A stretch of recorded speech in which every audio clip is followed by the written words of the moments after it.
नमस्कार। भक्तों की कथाओं में मेरी आज की कथा महर्षि शांडिल्य की है। कश्यप वंशी महर्षि देवल के पुत्र ही शांडिल्य नाम से प्रसिद्ध थे। ये रघुवंशीय नरपति दिलीप के पुरोहित थे। इनकी एक संहिता भी प्रसिद्ध है। कहीं कहीं नंदगोप के पुरोहित के रूप में भी इनका वर्णन आता है। शतानीक के पुत्रेष्टि यज्ञ में ये प्रधान ऋत्विक थे। किसी किसी पुराण में इनके ब्रह्मा के सारथी होने का भी वर्णन आता है। इन्होंने प्रभास क्षेत्र में शिवलिंग स्थापित करके दिव्य 100 वर्ष तक घोर तपस्या और प्रेम पूर्ण आराधना की थी। फलस्वरूप भगवान शिव प्रसन्न हुए और इनके सामने प्रकट होकर इन्हें तत्व ज्ञान, भगवत भक्ति और अष्ट सिद्धियों का वरदान दिया। विश्वामित्र मुनि जब राजा त्रिशंकु से यज्ञ करा रहे थे, तब ये होता के रूप में वहां विद्यमान थे। भीष्म की शरशय्या के अवसर पर भी इनकी उपस्थिति का उल्लेख मिलता है। शंख और लिखित, जिन्होंने पृथक पृथक धर्म स्मृतियों का निर्माण किया है, इन्हीं के पुत्र थे। जैसे भगवान वेदव्यास ने समस्त श्रुतियों का समन्वय करने के लिए ज्ञान परक ब्रह्म सूत्रों का प्रणयन किया है, वैसे ही श्रुतियों और गीता का भक्ति परक तात्पर्य निर्णय करने के लिए इन्होंने एक छोटे से किंतु अत्यंत महत्वपूर्ण ग्रंथ भक्ति सूत्र का प्रणयन किया है। उसमें कुल 3 अध्याय हैं और एक एक अध्याय में 2-2 आहनिक हैं। इससे सूचित होता है कि इन्होंने इस ग्रंथ का निर्माण 6 दिन में किया होगा। इनके मत में जीवों का ब्रह्म भावापन्न होना ही मुक्ति है। जीव ब्रह्म से अत्यंत अभिन्न है।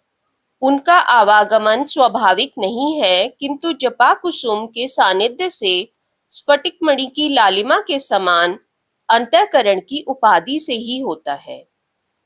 किंतु केवल औपाधिक होने के कारण ही वह ज्ञान से नहीं मिटाया जा सकता। उसकी निवृत्ति तो उपाधि और उपाधेय, इन दोनों में से किसी एक की निवृत्ति से या संबंध छूट जाने से ही हो सकती है। चाहे जितना ऊंचा ज्ञान हो, किंतु जैसे स्फटिक मणि और जपा कुसुम का सानिध्य रहते लालिमा की निवृत्ति नहीं हो सकती, वैसे ही जब तक अंतःकरण है तब तक ना तो उपाधि और उपादेय का संबंध छुड़ाया जा सकता है और न आवागमन से ही जीव को बचाया जा सकता है।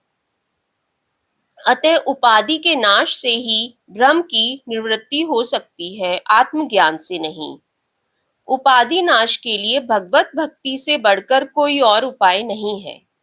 ब्रह्म भावोपलब्धि के लिए यही उपाय भगवान श्री कृष्ण ने कहा है। माचा यो अव्यभिचारेण भक्ति योगेन सेवते सगुणान समतीत्यैतान ब्रह्म भूयाय कल्पते। इस भक्ति से त्रिगुणात्मक अंतःकरण का लय होकर ब्रह्मानंद का प्रकाश हो जाता है।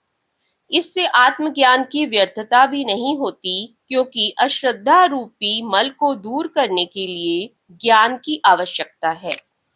गीता में स्थान स्थान पर भक्ति के साधन के रूप में ज्ञान की चर्चा आई है। भक्ति का लक्षण है भगवान में परम अनुराग।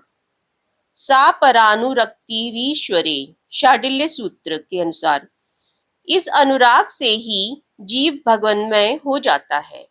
उसका अंतःकरण के रूप में पृथक न रहकर भगवान में समा जाता है, यही मुक्ति है। इस प्रकार महर्षि शांडिल्य ने भगवत भक्ति की उपयोगिता और ज्ञान की अपेक्षा भी उसकी श्रेष्ठता सिद्ध की है। भक्ति के प्रकार, उसके साधन और उसके विघ्नों की निवृत्ति आदि का बड़ा सुस्पष्ट दार्शनिक विवेचन किया है।